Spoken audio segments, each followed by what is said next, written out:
हरिलाल की। तो भगवान केवल प्रेम के बंधन में बनते हैं और मैया ने यमराज जी वृक्ष से बांध दिया। और क्योंकि श्राप नहीं लगा होता तो जो कुछ है सब मेरा ही मेरा। आरती उतार रहे हो, एक हास्य अच्छा ठेंगा दिखा रहे हैं धर्म घंटी गिला के कि महाराज हम तो पानी से बोल रहे हैं लेकिन वास्तव में हमारे ही सब कुछ है। तो तुम्हारा है तो तुम अपना मानते तो साथ देने वाला नहीं है, इसलिए संपत्ति किसकी है? हम ऊपर से लेके आए थे कि यही सब कुछ मिला है।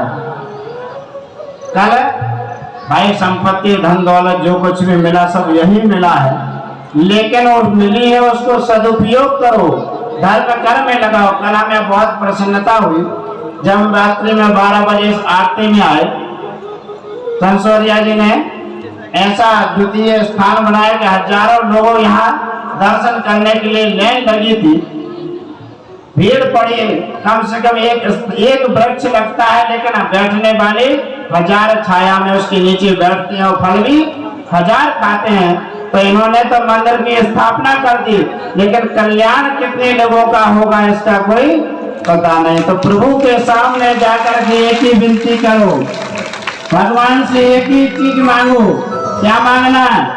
मैं नहीं, मेरा नहीं, ये तन किसी का है दिया, मैं भी नहीं हूँ, कुछ मेरा भी कुछ नहीं, शरीर भी किसी का दिया हुआ है।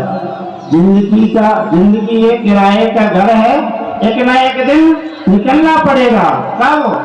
मौत जब तुमको आवाज देगी तो फिर राजी राजी नहीं गैर राजी तुमको निकलना है यहाँ से। इसलिए प्रत्येक क्षण भगवान से प्रार्थना करना है कि हे गोविंद हम आपसे एक ही चीज मांगते हैं। क्या? इन गोपियों का उल्हाना तो बहाना, इन गोपियों का उल्हाना तो एकमात्र बहाना है। केवल अपने नेत्रों को सफल करने के लिए, अपने मन भगवान के चरणों में लगाने के लिए उल्हाना का बहाना लेकर के जा रही है। और गोपियां जैसे झुंड के झुंड चली नंद महल की ओर, मैया देखने लगे झरोके से कि आज हमारे घर लाला का जन्मोत्सव तो है ना है, आज सत्यनारायण की कथा तो है ना है, ये सखियां क्यों हमारे महल की ओर आ रही हैं? और जैसे सभी सखियां महल की ओर पहुंची महल में और जोर से आवाज लगाने लगी, अरे मैया सुनती हो? मैया दौड़ी दौड़ी आई, मैया कहने लगी, अरे बहू क्या बात है, इतने जोर से चिल्ला रही हो, काहे गए हो? बहू सब सखियां कहने लगी, मैया तुम्हारा लाला कहाँ है? लाला नहीं कि तुम अपने लाला को बुलाओ। मैया कहने लगी, ऐसा क्या कर दी नो भैया हमारे लाला ने? हम तुमसे बाद में बात करेंगे, पहले अपने लाला को सामने बुलाओ।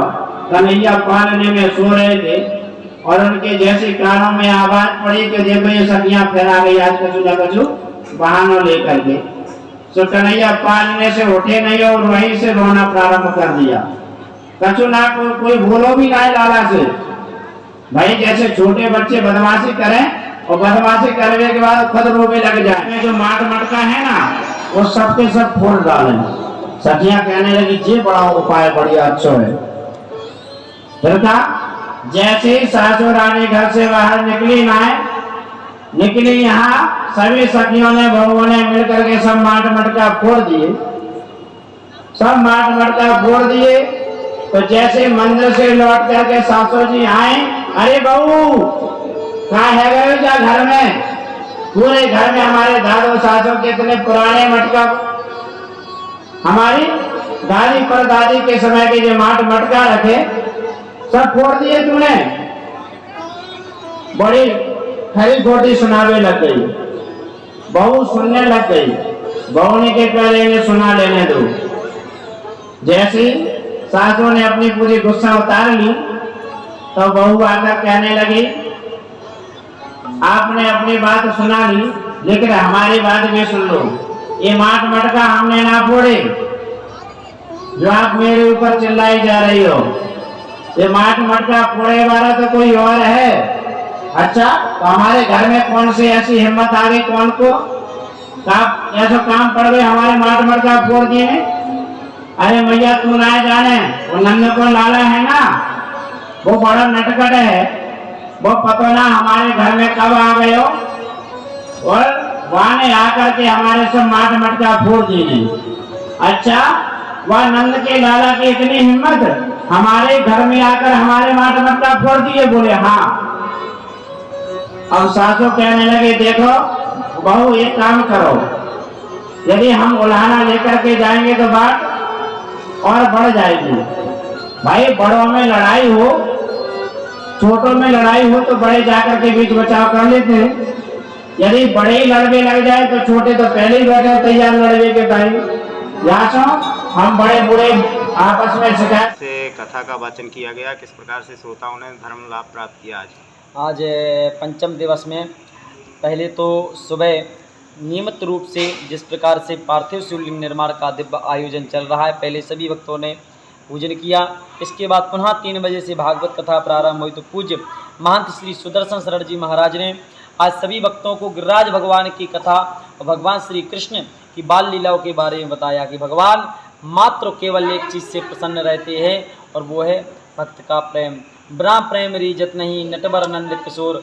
लास्ट में गिरिराज भगवान का पूजन करके बताया संसार को प्रकृति का पूजन करना चाहिए। यदि आज हम प्रकृति से छेड़छाड़ करते हैं तो प्रकृति हमारे साथ छेड़छाड़ करती है और हम जीवन भर परेशान रहते हैं। गिरिराज भगवान का पूजन में पहाड़ का पूजन करवाया, वन का पूजन करवाया और कर्म के बारे में बताया कि हमको किसी प्रकार से अपने ऊपर अभिमान नहीं करना चाहिए। इंद्र ने अभिमान किया, इंद्र के अभिमान को दूर करने के लिए गिरिराज भगवान का पूजन किया। बताया कर्मणा जायते जंतु कर्मणैवो विलीयते सुखम दुखम भयम छेयम कर्मणैवो विबद्धते। कर्म के संबंध में बताया कि जो जीव जैसा कर्म करता है उसको उस प्रकार का फल प्राप्त होता है। मात्र केवल हम कर्म करें, कर्म करिए, फल ठाकुर जी आपको अवश्य देंगे। पूज्य गुरुदेव भगवान ने पंचम दिवस की कथा में यही बताया कि हमको अपने कर्म पर ध्यान देना चाहिए।